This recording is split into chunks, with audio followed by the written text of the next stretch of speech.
Dicen que Dios tiene la costumbre de mirar exactamente allí donde el mundo voltea la cara, que su atención no está en los grandes escenarios iluminados, sino en los pasillos vacíos, en las madrugadas frías y en las manos agrietadas que nadie agradece.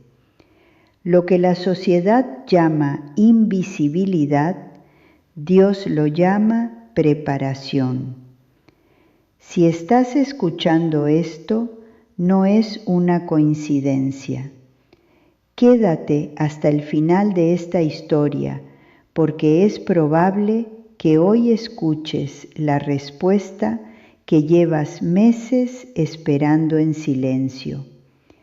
Suscríbete a nuestro canal, porque aquí cada testimonio tiene un propósito, y dinos en los comentarios desde qué país nos ves y si alguna vez sentiste que tus sacrificios no le importaban a nadie. El zumbido eléctrico de las luces fluorescentes era el único compañero de Rosa a las 3 de la madrugada. A sus 58 años, su cuerpo se había amoldado por completo a la crudeza del turno nocturno de limpieza en el hospital público de la ciudad. Sus manos, secas y marcadas por grietas profundas, olían permanentemente a cloro y amoníaco, un olor que ya ni el jabón más fuerte lograba borrar.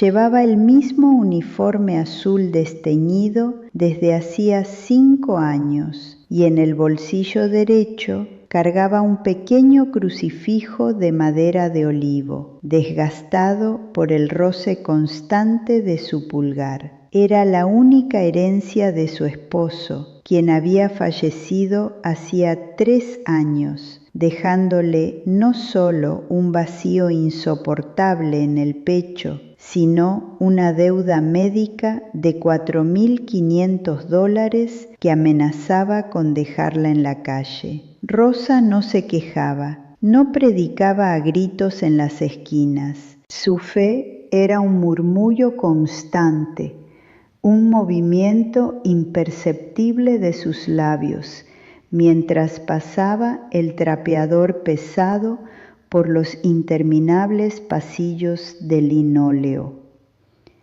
Cada noche, al limpiar las salas de espera, veía a decenas de personas destrozadas por la angustia y en voz muy baja pedía por ellos.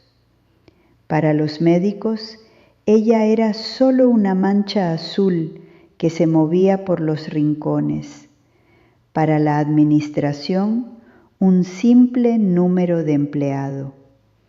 Su vida entera se reducía a calcular centavos, a estirar un plato de arroz blanco para que durara 2 días y a juntar los billetes arrugados del alquiler mensual. Pero el tiempo y el trabajo físico comenzaron a cobrar su factura de forma implacable. Sus rodillas crujían con cada paso, su espalda ardía y la amenaza del desalojo respiraba sobre su cuello cada fin de mes. El golpe definitivo llegó un martes de madrugada, sin el menor aviso. El supervisor del turno la interceptó en el pasillo de urgencias y, sin tener el valor de mirarla a los ojos, le entregó un sobre blanco. Recorte de personal. Le daban las gracias por sus servicios y le pagaban su última semana. Rosa sintió que el suelo de linóleo desaparecía bajo sus zapatos gastados. El sobre contenía apenas $80. El alquiler vencía en 3 días y costaba el triple. Se encerró en el baño de servicio, encendió la luz parpadeante y apretó el crucifijo de madera hasta que los nudillos se le pusieron blancos. No lloró. El pánico era tan grande, tan absoluto, que le había secado las lágrimas en la garganta. Salió al pasillo principal con la intención de recoger sus pocas cosas y marcharse para siempre. Fue entonces cuando los vio. Una pareja muy joven, sentada en las frías sillas de metal de la sala de espera, llorando en un silencio desesperado. Tenían a un bebé exageradamente pálido, envuelto en mantas. Rosa, acostumbrada a pasar de largo por protocolo, esta vez detuvo sus pasos. Escuchó fragmentos de la conversación. La farmacia del hospital no tenía el medicamento que el niño necesitaba de extrema urgencia para estabilizar sus pulmones. Había una farmacia de turno a 2 cuadras, pero la medicina costaba $60 y el padre, un trabajador de la construcción con las manos llenas de cemento seco, había perdido su billetera en el caos del autobús. Rosa metió la mano en su bolsillo y tocó el sobre blanco. Era su comida, era su transporte, era lo único que la separaba de la indigencia total. Pero al mirar el rostro del bebé, vio la misma fragilidad asfixiante que ella sentía en su propia alma. Sin decir una sola palabra, sacó los billetes, separó $60, se los entregó al padre sorprendido, dio media vuelta y caminó hacia la salida. Sé lo que es sentir que lo entregas todo y te quedas con las manos vacías. Sé lo que es mirar tu propia necesidad brutal y preguntarte si a Dios se le olvidó tu nombre mientras tú ayudabas a otros.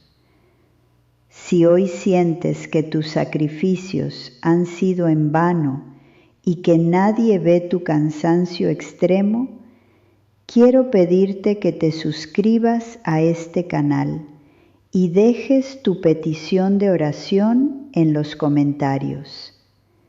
Leemos cada uno de ellos y oramos por ti, porque tu dolor no es invisible para nosotros, ni para el cielo. Deja que nuestra fe te sostenga en esta hora tan oscura. Al cruzar las puertas automáticas del hospital, la lluvia helada de julio la recibió como una bofetada en el rostro. Con solo $20 en el bolsillo, Rosa decidió no gastar en el pasaje del autobús. Caminó 12 kilómetros de regreso a su pensión bajo la tormenta. El agua le empapó el uniforme, atravesó su abrigo delgado y le heló los huesos hasta hacerla temblar incontrolablemente. Llegó a su cuarto alquilado con los labios morados y una tos cavernosa que le desgarraba el pecho.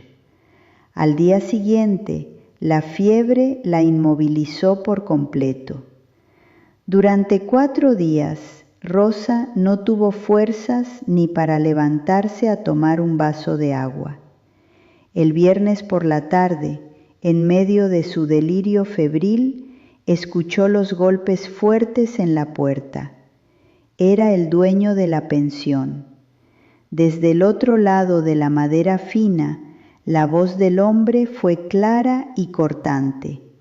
Tenía hasta el lunes a primera hora para desocupar la habitación. Rosa miró el techo descascarado, manchado de humedad. La oscuridad la fue cubriendo lentamente, asfixiándola. Había dado lo último que tenía para salvar a un niño que ni siquiera conocía, y su recompensa directa era la enfermedad, el desempleo y terminar durmiendo en la calle. El silencio en esa habitación era aplastante. No había una voz celestial, no había milagros instantáneos, no había ninguna respuesta. Solo el sonido áspero de su propia respiración entrecortada y el peso inútil del crucifijo de madera sobre su pecho. Por primera vez en sus 58 años, Rosa dejó de rezar. Sintió que la fe, esa pequeña llama que la había sostenido en los peores momentos de su vida, finalmente se había apagado por completo debido a la falta de oxígeno. El lunes por la mañana, con los músculos todavía adoloridos, Rosa empacó sus escasas pertenencias en 2 bolsas de basura negras. Se sentó en el borde de la cama deshecha, mirando el piso, esperando que el dueño de la pensión viniera con la llave para echarla. Cuando sonaron los golpes secos en la puerta, cerró los ojos. Tomó un respiro profundo y giró el picaporte. No era el arrendador, era un hombre alto, vestido con un traje sobrio y elegante, y a su lado estaba el joven trabajador de la construcción al que Rosa le había dado el dinero en la sala de espera. El hombre de traje la miró directamente a los ojos, bajó la vista hacia el crucifijo de madera que asomaba del bolsillo de su abrigo y sonrió levemente. Se presentó como el doctor Arismendi, el jefe de cirugía pediátrica del hospital y además uno de los directores de la junta médica. El joven trabajador era su sobrino, quien había llegado al hospital esa noche de urgencia crítica, cuando el doctor estaba en un congreso fuera de la ciudad. El joven le había contado a su tío cómo una mujer de limpieza, en medio de la frialdad de la madrugada, les había salvado la vida, entregando lo que evidentemente era el total de su sueldo. El doctor Arismendi no venía a devolverle $60 en un acto de caridad.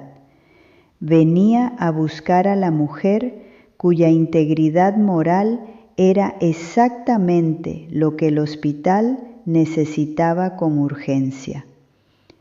El administrador que había despedido a Rosa estaba siendo investigado por recortes injustificados y desvío sistemático de fondos. El doctor Arismendi, utilizando su autoridad en la Junta, no solo anuló el despido de Rosa, sino que le ofreció formalmente el puesto de supervisora general de suministros de planta, un trabajo administrativo con una oficina propia, un sueldo que triplicaba lo que ganaba limpiando y un seguro médico completo que por política del consorcio asumía y perdonaba la deuda médica de su difunto esposo al convertirse en empleada directa de rango. Rosa se quedó paralizada en el marco de la puerta, viendo cómo el joven padre lloraba y tomaba sus manos agrietadas, esas mismas manos que por primera vez en incontables años ya no olían a cloro y amoníaco, sino al milagro absoluto.